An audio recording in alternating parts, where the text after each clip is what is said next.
Betrayal, I think, is really a very strong word. And because we're talking a lot about support, I think we cannot support each other unless we look at how we betray each other, and we cannot look at how we betray each other unless we look about how we betrayed ourselves. And for me, this is really key, because all of my journey has been about identifying different ways where I have abandoned myself, I have rejected myself, I have betrayed myself. And so when I speak about women's empowerment, when I teach women's empowerment, when I talk with other women or with men or with youth, my key message is always, how do you betray yourself? Do you know?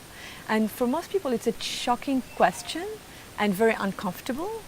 And they get mad at me. They get mad at me just like when I say, how is conflict is an opportunity? How can conflict be an opportunity? You know, in Chinese, the word crisis is composed of two words, of wei and ji, danger and opportunity. So every danger brings an opportunity. Every crisis is an opportunity. I'm not saying it's not dangerous. I'm not saying it's not scary. And it is an opportunity. Same with support. Same with the light and the dark. We speak so much about being the light and wanting the light. And for me, I always want to say next to it, yeah, the light and the shadow. I seek the light and the shadow. I seek the lightness and the darkness. And so for me, from betrayal to support is the only way to come to support. I really believe that unless I'm able to identify how am I betraying myself, in what way I'm not there for myself, I'm not able to see how I betray others, how I'm not supportive of others, how I fall into competitiveness, into jealousy, into resentment, frustration, when I don't own what I have within me. Why am I awaiting someone to acknowledge me for what I do? Well, because I don't acknowledge myself. Why do I wait for someone to thank me for what I do? Well, because I'm not grateful for what I do or who I am. And so all this buzzword in the psychology and therapy word and the spiritual word about being light and wanting to be in my highest potential and wanting to achieve my purpose in life, all this beautiful word, which I really do believe in, for me don't stand if I don't at the same time go and stay and sit, really sit with what is uncomfortable, what is dark, what is the shadow, what is my lowest potential. What is like, well, if this is my life purpose, okay, what am I doing here wasting my time? And if I'm wasting my time and I'm not there out in the world or out in my community or out with my family, not being at service, then what does it say about how I am in service to myself? And I remember what an image that came to my mind is when I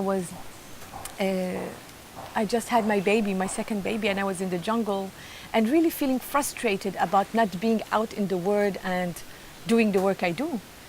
And I remember I was doing yoga and really feeling deep sadness about not being at service. And the voice from the jungle said, well, right now you being at service is you being at service to your family, to yourself, to your newborn, and not saving anybody else but taking care of yourself. And I feel it links to, for me, it links to support.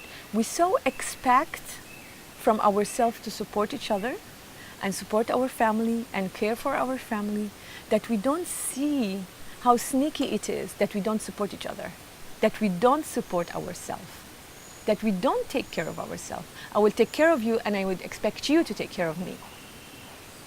Then that's not the exchange, and it's not clearly articulated. It's not clearly said. It's subtle, it's underneath. It's like, yeah, let me help you, let me support you, I'm there for you. Well, if your life, if I don't see this reflected in your life, then I don't want you to support me. When you tell me, hey, I cannot come because I'm right now busy taking care of myself, I rejoice in that. Because that means if you take care of yourself, when you come to take care of me, you're not coming from a needy place. You're coming from a fullness of your being to give, and not from the emptiness to take while you're giving, because that's what it is. It's I'm giving to you, I'm going to support you, but I'm so empty inside that I need to give to someone else in order to feel myself fulfilled. And we don't articulate it. And we don't articulate it. We are not clear. We are manipulating the receiving. We're expecting the receiving. We're projecting the receiving. And so for me, this stems from the fact that I betrayed myself. If I'm not there giving myself in my full potential because I want to give, not because I need to give, that's a complete different energy. When I give from the generosity of my being, of my whole being is like blossoming because I'm giving. But if I'm in a needy place and I'm giving because I want to feel needed, I give because I want to feel needed and that people call me when they need me and I'm always there, and my whole social identity is around the fact that I'm someone that they can count on me and I do things for others. Well, let it be reflected in the way you do your life. Let the light be reflected in the light in your eyes.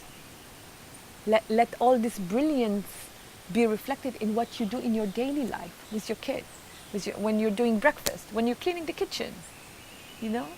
And move away from what I do define who I am.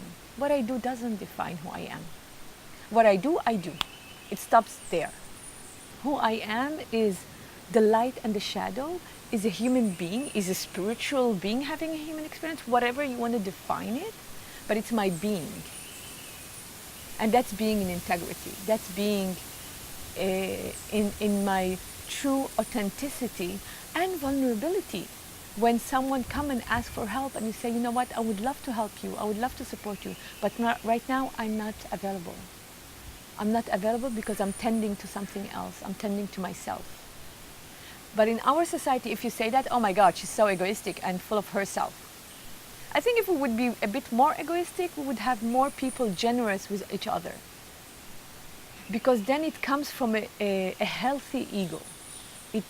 It comes from an ego that is taken care of, and not an ego that wants to show off. Not an ego that needs the recognition, the acknowledgement, the show. No, it comes from an ego, which means a reflection of oneself. Ego means reflecting on oneself. And I need this reflection. And the reflection is not in the others, it's also in the mirror of, do I take the time and reflect on who I am and who I want to be? How am I in my full potential? Well, when I'm in integrity with who I am. When I say, when the words I speak and the thought I have are in coherence with each other. How am I in my full potential? When I'm happy without it being dependent upon anything else in the world. I'm happy because I'm happy. Nothing specific happened.